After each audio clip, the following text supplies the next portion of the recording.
setting up the plane table is probably the trickiest part of the whole process. The first thing you want to do is determine the area of the garden that you want to map out. In my case, I want to map out my front yard, which goes from my neighbor's property to the left, and I want to go all the way to my neighbor's property to the right. What I do is walk this distance out, since now I have my average step. In this case, very roughly, going from the very left side near my neighbors to my other neighbor on the right side, I walked about 46 steps, something like that, and I know that 45 steps for me is about 100 feet. So 100 feet will do it on the drawing board. So we know we need 100 foot wide. The next thing I do is measure from the street at the curb to about the door. For my case, it was about 26 steps or so. That's about 50 feet. So if I'm dealing with 50 foot by 100 foot area, I'm pretty good. And my drawing will actually allow me 100 feet by 160 feet, which is really good because I'll have room to spare. Okay, now that I know that the drawing area I want to map out is probably, well, actually a little more than 50 feet, because on my driveway on this side it comes out a little further. So maybe 70, 80 feet. 80 feet by, say, 120 would be plenty big enough. And so now I know the garden area that I need to work with, about 80 by 120, something like that.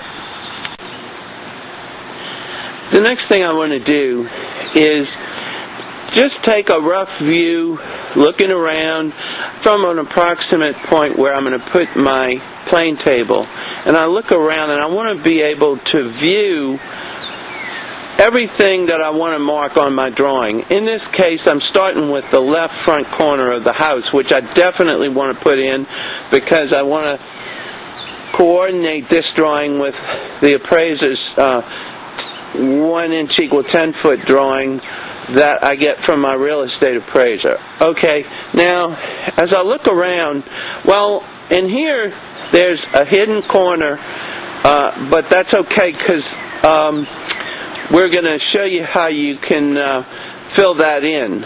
However, as I go around, I also have one corner near the door. The other corner is missing, which really is not a problem. I'll show you how we can handle with that situation. But what's critical is this very inside corner of the house. I want to have a view to that very inside corner. Then I want this outside corner here. This is the exterior of the garage. And then as you go to the right, I want this very right-hand corner to be visible. And, of course, all of these plants in here, well, we might be taking them out, but we want to know where they are, where the garden edge is at this point. We want to know where the sidewalk comes in.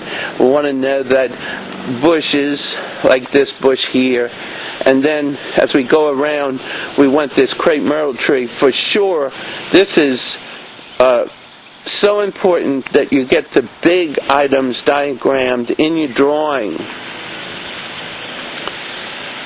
Now, what I'll probably want to do, I have a little drainage area, some little boxes for utilities here. I have I think there's a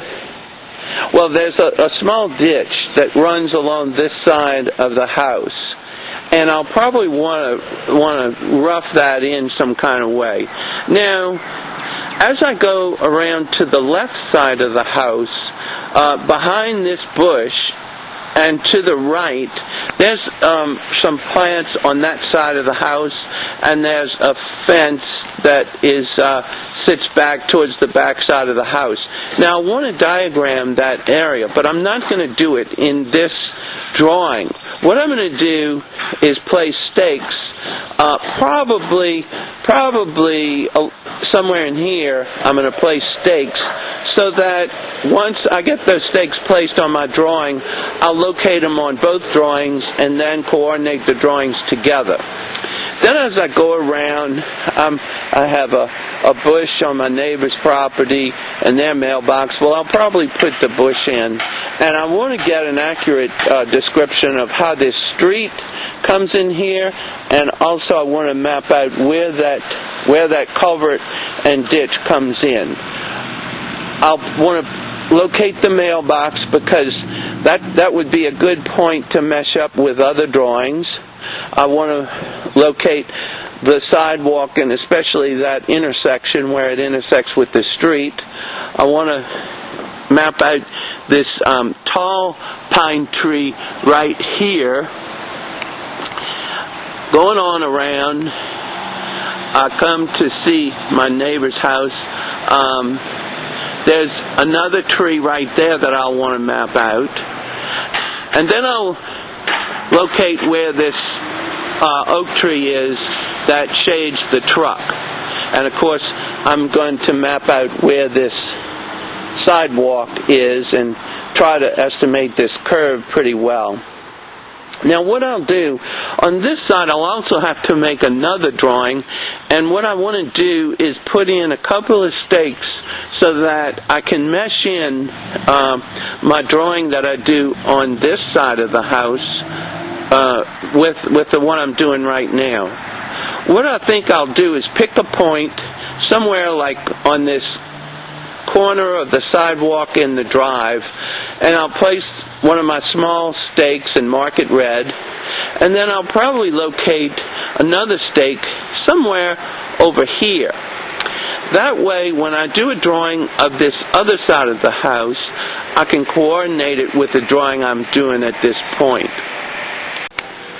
Now, I have my plane table set in the approximate location where I want it so that I set it in a location, like I said, where I can view most objects that I want to put in the drawing. Now, this plane table is located not in the center of my whole area, but closer to the left side of the house. So it might be 20 feet from the left side of the house, and then going this way on this side of the drawing, my drawing might go out another 100 feet or 80 feet. That's okay if the plane table is off-center in your drawing. The critical thing is that you locate the pin on the drawing.